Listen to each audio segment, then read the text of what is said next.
কিরে তুই আমারে মারলি কেন? তুই কি আমার ব্যাচমেট না আমার খালাতো? তুই করে বলার রাইট কে দিছে তোরে?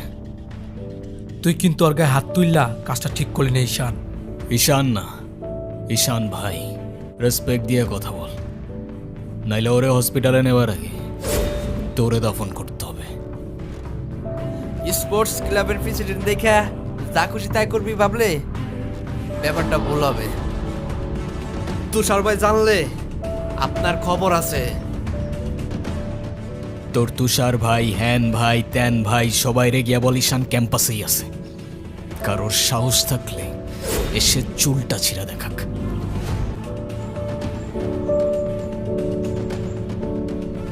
তোদের না আগেও বলছি ভার্সিটির বাইরের কেউ যেন ক্যাম্পাসের ভেতর না ঢুকে। কি করুম ভাই, ওকে কতবারই কইছি, কিছু কইলে একার চেয়ারম্যানের ছেলের বন্ধু, উল্টা রাম করে ছেলেটা।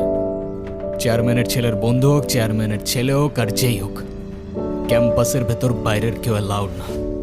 কথাটা যেন মনে থাকে।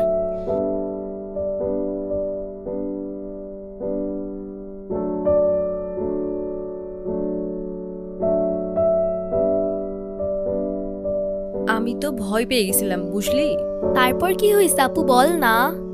তারপর ওই সিনিয়র ভাইটা এসে সবাইকে ছাড়ছে, আর যে ছেলেটার রং মাখাইছে না ওইটার মাথায় এমন একটা মারছে না, ওইটার মাথায় ফেটে গেছে।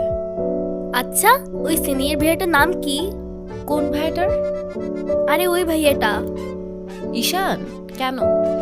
ও ঈশান ভাইয়া তাই না? বুঝছি। কি ঈশান ভাইয়া? আচ্ছা তারপর কি হয়েছে? তারপর আর কি, ওই ছেলেগুলো পালালো, সবাই চলে আসছে, আমিও চলে আসলাম। মানে তুই একটা থ্যাঙ্কস তো বললি না? না তো। মানে কি একটা ছেলে তোর জন্য এত কিছু করলো আর তুই বোকার মতো কিছু না বলে চলে আসলি? তাহলে কি করা উচিত ছিল আমার? কি আবার তোর সাথে সাথে ওকে প্রপোজ করা উচিত ছিল। এই তুই এত পাকা পাকা কথা বলতেছিস কেন? যা পড়তে বস। শুধু পাকা পাকা কথা।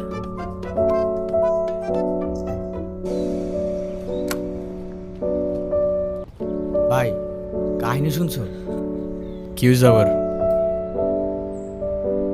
তোমারে নিয়ে তো ক্যাম্পাসে পলিটিক্স চলতেছে। আরে চলুক না, এটা নতুন কি বল। ক্লাবের প্রেসিডেন্ট হওয়ার জন্য তুষার তো উঠে বেড়া লাগছে।